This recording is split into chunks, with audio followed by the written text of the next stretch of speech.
Bienvenue sur ma chaîne dédiée au langage visuel et à la photographie. Bonjour à tous. J'ai décidé de consacrer cette vidéo à Alexandre Lapine, photographe russe et théoricien de l'art, et à sa conception de la poétique de photographie. Je faisais des études à l'école d'Alexandre Lapine pendant quelques années, et je le considère comme mon maître dans la photographie. À l'époque, il ne donnait pas les cours à l'université de Moscou. Ces cours avaient lieu chez lui à la rue Bolchaïa-Dmitrovka, au dernier étage, à l'appartement 16, dans une chambre donnant sur la cour, qui était son laboratoire. Ces rencontres, une ou deux fois par semaine, changeaient en regard habituel. Elles ressemblaient à une réunion d'un petit groupe de conspirateurs dont le but était d'entrer en contact avec l'art. Lapine n'enseignait pas la technique. C'étaient les professionnels qui faisaient des études à son cours. Et j'étais en quelque sorte comme un étranger parmi les photographes réputés qui travaillaient aux meilleurs magazines illustrés. Cette différence avait été augmentée parce que je voulais m'occuper de la photographie de mise en scène et de mode, et les autres pratiquaient la photographie documentaire. Cette notion est celle de notre temps, et à l'époque, il était plus courant une autre, le reportage photographique. Alexandre Lapine est devenu célèbre après l'apparition de son livre La photographie comme, où il a représenté ses explorations dans la théorie de la composition et où il a exprimé sa pratique d'enseignement pendant 2 décennies. La composition était son thème principal, et son livre l'a ouvert de nouveau pour les lecteurs. Il était l'un des premiers qui a commencé à considérer la composition non pas comme les règles, mais comme le langage visuel. Il était persuadé que la composition, c'est le niveau le plus élevé de l'art et de la créativité, la poétique de la photographie. Il croyait qu'un photographe, un artiste, au moyen de la composition, crée une énonciation, un message visuel et poétique. Par exemple, il comparait souvent la photographie à la poésie.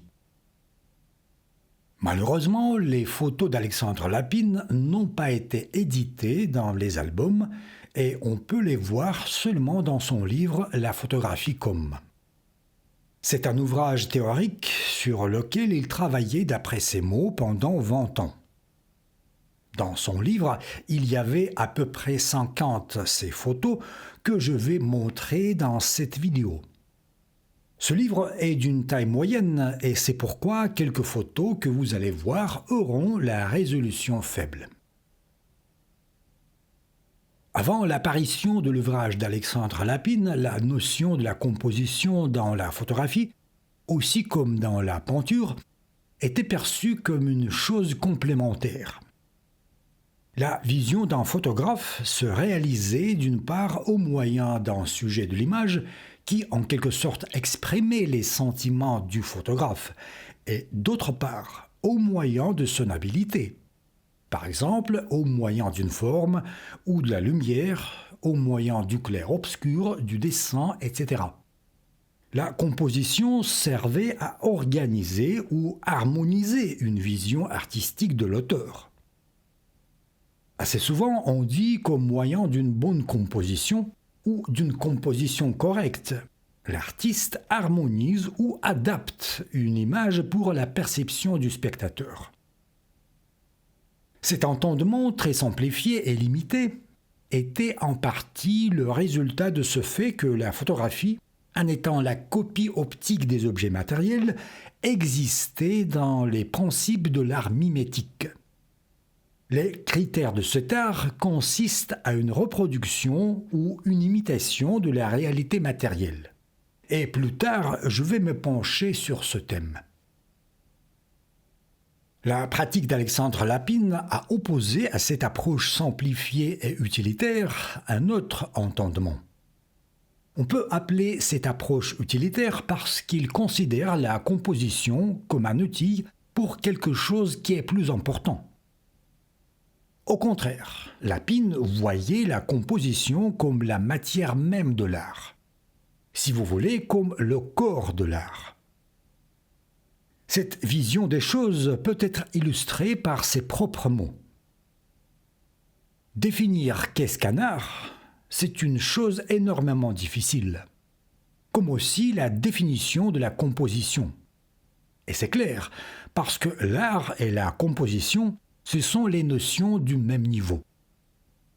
Le moyen principal dans l'art, c'est une organisation de la forme dans une œuvre artistique. Mais ce n'est rien d'autre que la composition elle-même. Dans cette citation, nous pouvons discerner une question fondamentale, laquelle Alexandre Lapine pose devant nous au cours de son livre. À savoir, qu'est-ce que l'artistique? Ou autrement dit, qu'est-ce que l'art? Je pense que dans la pratique de chaque artiste, cette question est l'un des principales. Quels sont les critères de l'artistique? Vue d'une autre distance, cette question devient justement celle-ci. Qu'est-ce que l'art? Si nous demanderons à une personne de donner sa réponse à cette question, elle nous répondra qu'elle sait bel et bien de quoi s'agit-il. Et en même temps, si nous demanderons de formuler cette notion, il est probable qu'elle aura éprouvé des difficultés. En fait, il est très compliqué de définir qu'est-ce que l'art. Comment comprend-on l'art? Peut-être c'est un moyen d'une expression personnelle, ou peut-être c'est ce qu'on expose dans la galerie et dont la valeur est confirmée par une institution. La question devient encore plus compliquée car l'art, c'est en même temps un objet, le résultat, et aussi la création, c'est-à-dire un acte de créer. Essayons de comprendre. Et je vous propose d'abord de regarder l'origine de cette notion. Ce mot provient du latin ars, qui signifie un moyen, une méthode, un métier. C'est un outil, une compétence qui permet de produire, de fabriquer quelque chose. C'est pourquoi l'art toujours était opposé à la nature. Parce que le principe de l'art est basé sur une possibilité de créer quelque chose qui est absent dans la nature, ou organiser la nature. En langue grecque, le mot qui correspond à l'art, c'est techné, qui lui aussi signifie un moyen, une méthode. Alors, le premier niveau de la compréhension de l'art consiste à un certain savoir-faire qui permet de produire quelque chose. Dans cet entendement, il est absent trois aspects principaux: la création, l'idée et l'inspiration avec lesquelles l'art est lié. Cela ne veut pas dire que l'Antiquité ne savait pas ces phénomènes, mais au début, une méthode et l'énergie créatrice n'étaient pas unies dans une notion. Chez les Grecs, la création s'exprimait par le mot poésis. C'est ce que nous savons comme la poésie. C'est justement ce mot signifiait créer, engendrer une chose nouvelle. Par exemple, Platon ne comprenait pas la poésie comme un résultat de la connaissance. Il parle de cela dans son dialogue Ion. La création n'exigeait pas de la méthode ou de l'habileté, mais exigeait de l'inspiration, que seule une intervention des dieux pouvait donner. Un poète créait un poème non pas à cause de sa connaissance, mais parce que la muse, c'est-à-dire la déesse, lui inspirait telle ou telle parole. Un poète n'était pas un artisan qui savait fabriquer les rimes, mais un médium entre l'humanité et l'espace des dieux. Ce phénomène de l'inspiration nous mène au niveau suivant dans l'art. Le niveau initial que nous observons dans l'étymologie de ce mot ars exige un savoir-faire, une habileté. C'est comme une condition nécessaire et minimale. Pour composer la musique, il faut savoir jouer d'un instrument. Pour danser, il faut maîtriser son corps. Mais le savoir-faire ou l'habileté ne peuvent pas nous satisfaire, car au moyen de telle ou telle technique, nous voulons de créer quelque chose qui pourrait exprimer nous-mêmes et ce monde. Autrement dit, le rôle de l'art ne consiste pas à la fabrication des objets matériels que nous pouvons utiliser dans notre vie quotidienne. À un autre temps, cette compréhension prend le sens particulier, car la plupart des choses dans notre milieu n'exigent pas une participation de l'homme pour sa production, et même à l'étape du design, qui peut être effectuée par l'IA. Mais qu'est-ce qu'il y a derrière cette notion de l'inspiration ? De quoi s'agit-il ? Ce phénomène sous-entend deux choses. Premièrement, l'inspiration, c'est un processus psychique où se passe une intensification soudaine de l'esprit, de la perception, des sentiments et de l'énergie qui prend un caractère explosif. Deuxièmement, l'inspiration est liée avec l'émergence des nouvelles idées, avec des découvertes, c'est-à-dire avec le procédé heuristique. Telles sont les expressions de l'inspiration. Et de tout temps, les états pareils étaient très appréciés dans la création. Si ce processus est objectif, c'est-à-dire qu'il ne se présente pas seulement comme une obsession et un état hallucinant, donc il sera manifesté dans tel ou tel objet d'art qui aura transmis, qui aura fixé les empreintes et le résultat de cette inspiration qui plutôt était la cause d'une œuvre d'art. L'inspiration devient une forme de la connaissance intuitive, la connaissance de soi-même, la connaissance du monde, la connaissance de l'ordre cosmique. Pourquoi intuitive ? Eh bien parce qu'une connaissance nouvelle s'ouvre dans ce cas non pas comme des conclusions logiques d'un savoir déjà connu, mais comme un résultat imprévu et qui ne découle pas de mon savoir-faire. En effet, lorsqu'un poète découvre une liaison nouvelle entre les phénomènes et qu'il exprime par les rimes, cette liaison est tellement plus intéressante qu'elle est plus inattendue. Lorsqu'un compositeur entend dans sa conscience une musique nouvelle, elle n'est pas une répétition de son savoir. Par exemple, un résultat des gammes jouées pendant des années des études. Pour expliquer cet aspect de la connaissance intuitive, sans lequel l'art n'est autre chose qu'une reproduction, je vais analyser une des photos d'Alexandre Lapine. Regardez cette image. Premièrement, nous pouvons remarquer ici la présence très fragmentée d'un homme, comme si quelqu'un a découpé sa figure d'un tableau. Et deuxièmement, c'est une complexité des éléments de la composition. Un barreau de la fenêtre, une corniche, un ornement presque baroque. En effet, pour quelle raison il faut cadrer de telle étrange façon l'homme qui porte sur ses épaules une charge lourde ? C'est évident qu'avec tel cadrage, il est impossible de dire ni quelle est cette charge, il en reste un objet assez abstrait en forme du cube, ni où et pourquoi l'homme déplace son fardeau. Bref, tout ce qui concerne un entendement quotidien de l'événement est absent. On peut ajouter absent presque entièrement. On peut comprendre pourquoi, à l'époque, cette photo provoquait des disputes et même l'indignation de la part de la public. Cette image ne nous permet pas d'expliquer par la vision quotidienne ce qui se passe ici. Et cependant, si cette photo nous a privés de comprendre cette scène d'une manière habituelle, néanmoins, il représente quelque chose de beaucoup plus important. Un regard sur la vie et le monde qui nous découvre les aspects cachés de l'existence de cet homme et de cette ville où se passe sa vie. Cet homme, évidemment en porteur ou en docker, au moyen du cadrage radical, est transformé en une sorte d'un bas-relief. Regardez attentivement. Nous le voyons un peu sous l'angle inférieur.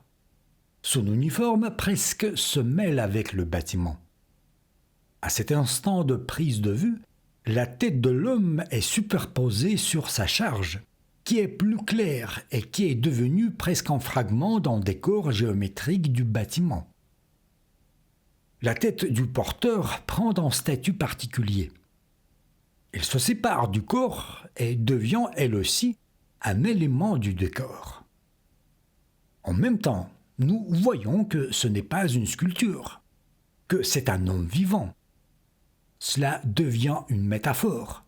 L'homme est comparé ici à une sculpture. Cependant, cela n'épuise pas toutes les transformations dans cette photo. Regardez. Comment existe-t-il l'ornement ? C'est le porteur qui lance le dynamisme dans la photo. En portant sa charge, il se dirige de droite à gauche. Et ça donne une impression particulière. Car dans ce cas, cette dynamique dans l'image visuellement exprime une difficulté, une lourdeur. Cette dynamique de la figure dans une image se définit par la direction de mouvement. Le dynamisme de la figure s'augmente lorsqu'elle se dirige de gauche à droite, et au contraire, il se ralentit si la direction du mouvement s'effectue de droite à gauche. Ici, cette difficulté visuelle dans le mouvement tout de suite trouve son sens, car l'homme porte aux épaules une charge lourde.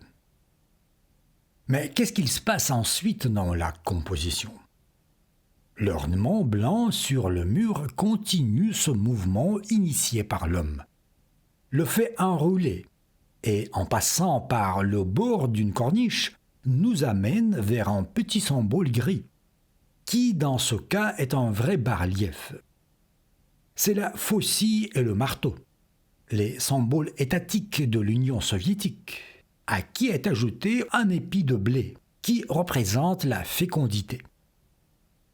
La faucille et le marteau ne symbolisaient rien d'autre que l'union des deux classes des travailleurs. Mais en réalité, de l'État totalitaire, qu'était l'URSS, c'était deux types de serviteurs. Les paysans, qui étaient enchaînés aux terres, et les prolétaires, enchaînés aux usines. L'homme de travail se transforme dans cette photo en quelque sorte comme les symboles étatiques de la faucille et du marteau, vers lesquels arrive notre attention dans la composition. De l'homme vivant, il devient l'objet d'un culte, une fantasmagorie, qui néanmoins était une réalité de cette époque soviétique, que beaucoup de gens comprenaient intuitivement. Il doit arriver un artiste avec une telle vision qui pourrait exprimer ça par une image en même temps documentaire et poétique. C'est clair pourquoi Alexandre Lapine a fait ce cadrage du porteur qui la privait presque complètement des détails du quotidien. Et l'expression de son visage, impassible et concentré, renforce la métaphore. Cette photo peut illustrer une idée de la connaissance qui se révèle dans l'art. Et ce n'est pas quelque chose ennuyeuse à qui on peut attacher le mot connaissance. Non, c'est ce qui peut enlever des voiles de nos yeux, afin de nous montrer les choses sous un jour nouveau. Mais revenons à la question principale d'Alexandre Lapine, que j'ai représentée par la question plus large, qu'est-ce que l'art ? Un autre aspect indispensable pour l'art, c'est la beauté. L'un des regards les plus récents consiste à ce que la beauté est un vrai but de l'art. Justement, pour exprimer la beauté, un artiste peint un tableau, un réalisateur fait des films, un acteur ou une actrice joue des rôles et un écrivain écrit des romans. C'est-à-dire, cette conception met la beauté à la première place et donc ce qui est beau devient l'art. Regardons ça attentivement. La notion de la beauté, quoiqu'elle soit inhérente à l'art, le dépasse. Tel ou tel phénomène des objets ou des gens peuvent provoquer en nous le plaisir esthétique. Par exemple, je peux croire que cette femme est plus jolie que celle-ci, ou trouver cette maison ou cet objet de décor comme joli et les autres pas. Pouvons-nous dire que dans ce cas, nous avons affaire à l'art, et aussi que notre opinion est un critère de la beauté? Non, on se heurte ici à un sentiment esthétique. Le problème est que dans ce cas, nous confondons deux choses différentes. La beauté et notre plaisir esthétique, c'est-à-dire la joliesse. En réalité, ce n'est pas la même chose. La joliesse est liée avec le plaisir que peut nous donner la perception de tel ou tel objet. Ici, nous avons affaire à notre jugement subjectif, qui peut être décrit par un mot, le goût. Mais on ne discute pas des goûts et des couleurs. Notre désir provoque notre attraction, ou au contraire, un rejet de telle ou telle chose. Et ça dépend de notre expérience, de nos habitudes et nos penchants, de notre base de culture générale.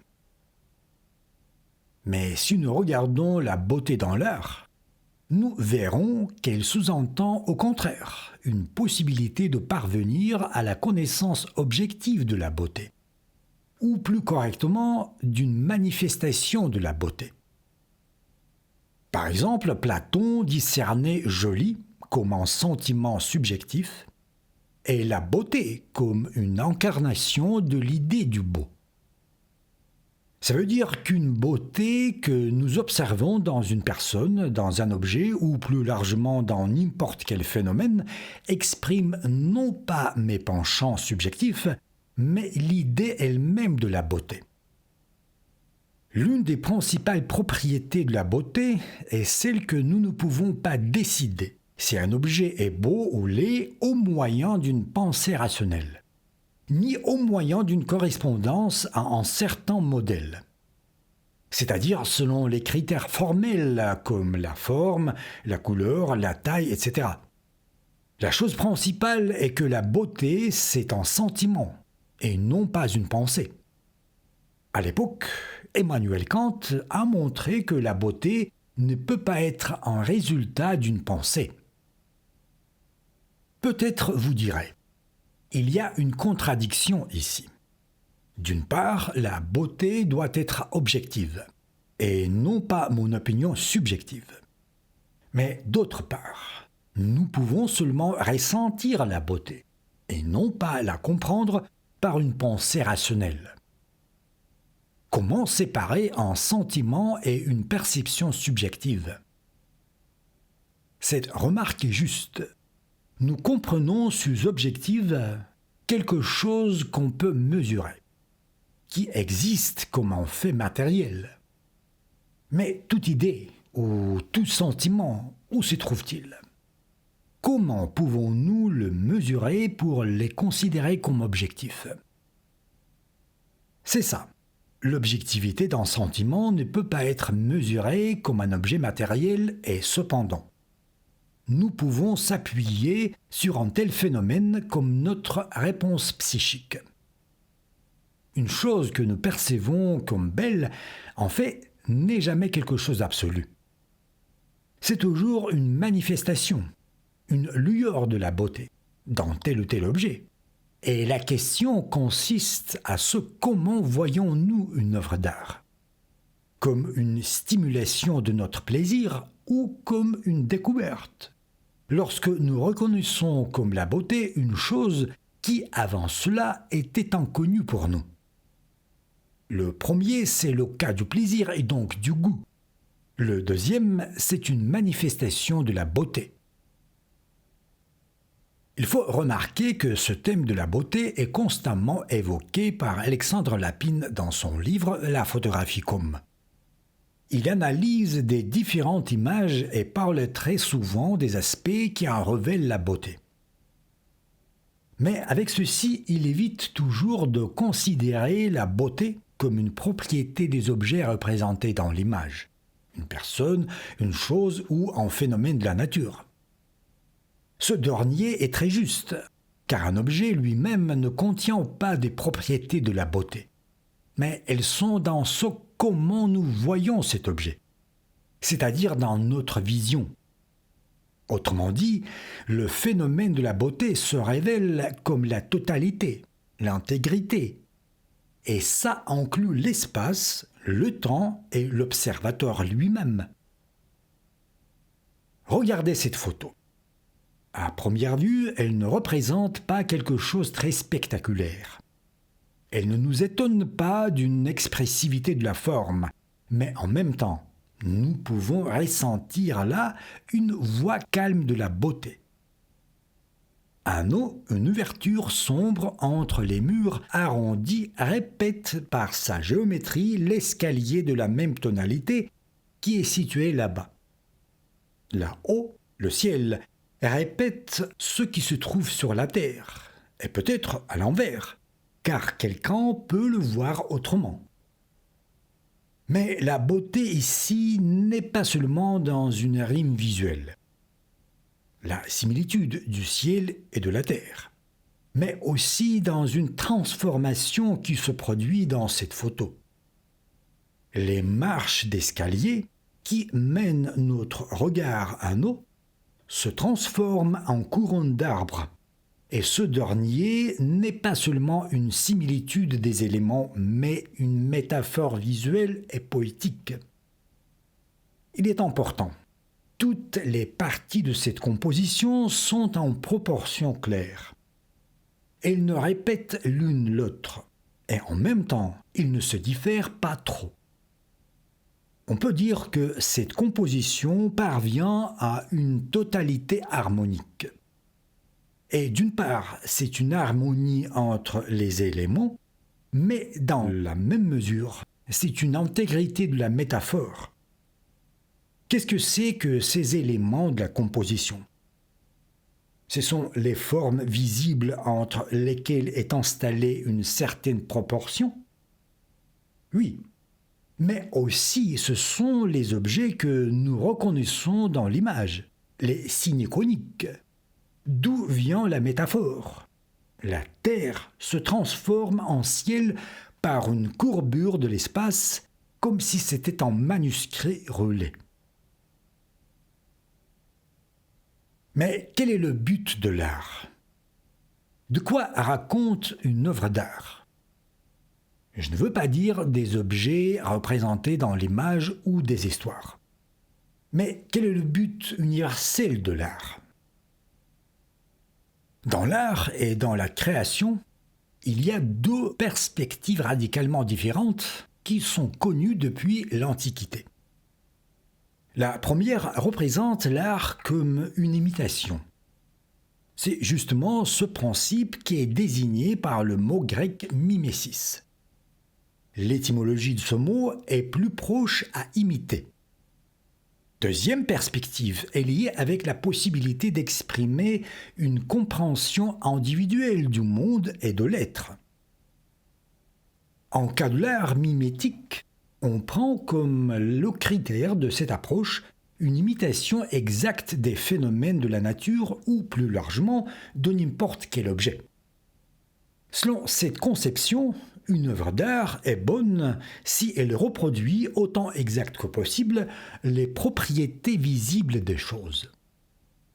Cette conception était contestée déjà par Platon, qui comptait que les phénomènes matériels observés dans le monde physique au moyen de nos organes sensoriels ne sont que nos représentations, qu'ils sont des formes illusoires des choses, c'est-à-dire nos illusions ou doxa. Selon Platon, en croyant nos organes sensoriels, en observant le monde physique, nous nous trompons en ce qui concerne sa véritable nature, qui est accessible seulement pour la connaissance au niveau des idées. Donc, en reproduisant les formes visibles des choses, nous ne répétons que nos illusions, alors que le but de l'art consiste à atteindre une vision de vérité. Au XIXe siècle, il était très populaire telle conception de l'art que le réalisme. Son but pouvait être déterminé comme une possibilité de représenter un phénomène naturel ou social tel qu'il est. Selon cette approche, une œuvre d'art est belle si elle reproduit une réalité avec exactitude. Cependant, le réalisme, selon ce concept, exprime non pas la beauté, ni même la réalité, mais ce qu'il exprime, c'est l'habileté, la performance de l'artiste. Justement, cette performance, ou si vous voulez une compétence, remplace le sujet d'une œuvre, devient son contenu réel. Le problème consiste en ce que le réalisme ne fait pas la différence entre une représentation du monde et la réalité du monde. Quelle est la réalité ? Elle est telle que nous la voyons ou elle se diffère de notre perception ? Ce dernier nous amène à la base de la connaissance. Si ce comment nous percevons le monde physique était équivalent à sa réalité ou sa vérité, nous n'aurions aucune nécessité d'une connaissance, puisque nous ne pourrions connaître rien d'autre que nous voyons déjà dans le monde physique. Et cela est contesté par toute histoire de la civilisation, car elle se développait par des découvertes que la réalité se diffère de ce comment nous la voyons. Par exemple, nous voyons que la surface de la Terre est plate, tandis qu'en réalité, elle est sphérique. Nous voyons que le Soleil tourne dans le ciel autour de la Terre, tandis que la Terre tourne sur son axe. La réalité toujours dépasse ce que nous voyons. L'approche opposée à l'art mimétique est basée sur la perspective de l'expression poétique du monde. Aux époques différentes, elle prenait les différentes formes, de la tragédie antique au surréalisme. Cette approche s'accorde avec une autre conception de la réalité selon laquelle le monde matériel que nous le voyons dépend de notre perception et de nos représentations mentales plus ou moins illusoires. Mais en fait, la réalité se trouve au-delà des propriétés visibles des choses. Et la tâche de l'artiste ne consiste pas à transmettre plus ou moins plausible ces représentations illusoires, mais à dévoiler la réalité cachée du monde. Justement, une telle compréhension de l'art poétique et de la photographie, nous pouvons voir dans les œuvres d'Alexandre Lapine. Oui, c'est vrai, il travaillait en cadre de la photographie documentaire. Mais ce dernier ne s'oppose pas à la forme poétique ou à la poésie. Dans son entendement, la photographie documentaire signifie un contact avec le monde qui nous entoure. Dans ce cas, l'art devient possible comme une rencontre, un affrontement entre l'artiste et le monde physique.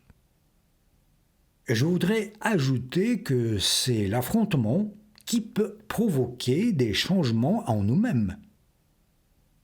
Pour illustrer cette approche, je vais citer Alexandre Lapine. Une propriété exceptionnelle de la photographie consiste à ce que c'est toujours une création en coopération entre la nature et l'artiste. C'est toujours un jeu pour deux. Nous pouvons considérer la photographie comme une vraie forme d'art parce que la vie elle-même crée spontanément les moments de la vérité et de la beauté. Le rôle du photographe est de ressentir tel moment, le comprendre et l'exprimer dans l'image. Fin de citation. Regardez cette photo-ci. À première vue, elle représente un sujet romantique qui est assez banal. Une étreinte de deux personnes.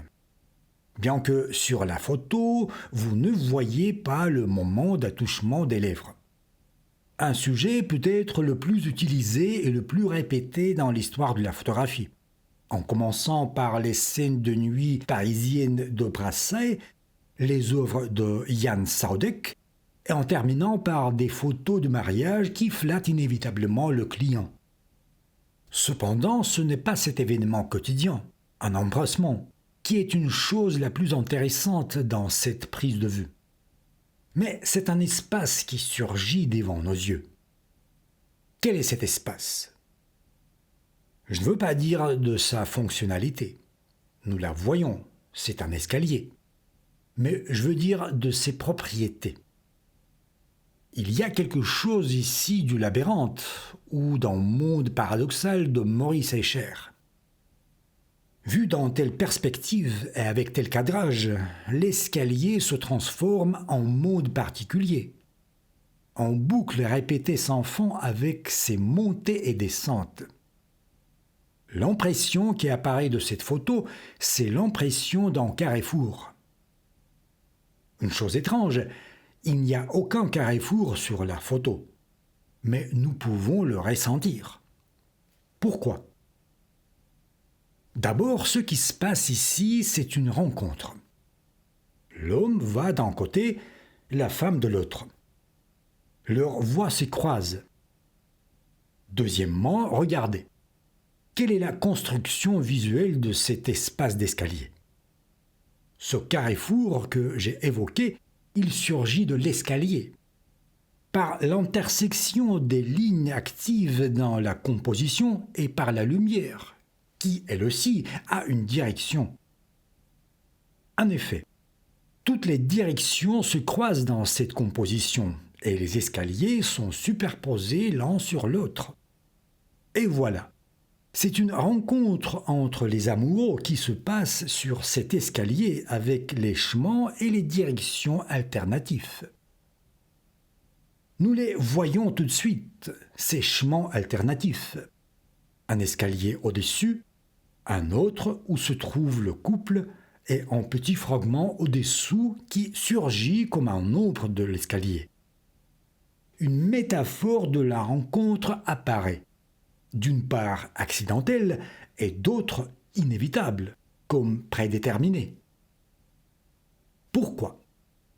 Parce que dans cette composition, avec des directions différentes et avec une instabilité, il y a aussi une stabilité. C'est un trapèze large et clair au bord duquel se trouvent les amoureux. Ce sont des taches de la lumière qui arrêtent le mouvement. Ce qui se passe ici, c'est une synthèse entre la stabilité et l'instabilité, entre le hasard et le destin. En regardant cette photo du maître, je veux citer un autre poète, Vladimir Vysotsky, qui dit à propos des amoureux « Leurs âmes flâneront parmi les fleurs, leurs voix se confondront avec douceur. Là-haut, dans une éternité sereine, les amoureux enfants se retrouveront. Sur les passages fragiles et sur les ponts, au carrefour étroit des mondes suprêmes. » C'est ça. Tout l'univers est un carrefour, un lieu de rencontre, un croisement des chemins. Chez Vysotsky, les carrefours sont étroits. Pourquoi ? Parce que c'est impossible de ne pas se rencontrer là. Il faut simplement venir à ce carrefour pour voir que là-bas, tu es déjà attendu par une personne avec qui tu ne peux pas éviter de te rencontrer. Le hasard ou le destin, ou la vérité. Voilà comment fonctionne la poétique dans la photographie, et Alexandre Lapine était un vrai poète visuel. Je suis loin de formuler qu'est-ce que l'art ou l'artistique. Mais je voudrais ajouter que l'approche poétique dans l'art visuel, c'est ce qui nous permet de voir en même temps en secret et se heurter à la beauté. À la fin de cet essai, je voudrais poser une autre question. Pourquoi chaque génération cherche ses propres chemins dans l'art? À vrai dire, nous n'avons pas de possibilité de faire connaissance dans sa plénitude à ce qui a été fait avant nous. Mais dans ce cas, pourquoi nous créons toujours les nouvelles œuvres d'art? Une des réponses à cette question consiste à ce que pour l'homme, le désir de connaissance est un phénomène fondamental, et l'art nous donne une possibilité de connaissance non pas rationnelle, mais intuitive. La création devient une forme de notre interaction avec le monde et une forme de la connaissance intuitive. À l'opposant de l'opinion populaire, on peut dire que la création, c'est un état naturel de notre conscience. Et cependant, la plupart des gens ne s'occupent pas du travail créatif. Oui, la créativité, c'est un désir parmi les plus profonds de notre conscience. Peut-être c'est notre envie de contrôler l'existence et de sécuriser notre vie face à l'imprévisibilité. Voilà ce qui fait nous occuper des problèmes quotidiens et chercher des divertissements. Mais celui ou celle qui, un jour, s'est ressenti le goût de la création, ne pourra l'oublier. Et si à un moment, nous nous détournerons du chemin de l'art, c'est afin d'y revenir tôt ou tard. Je remercie.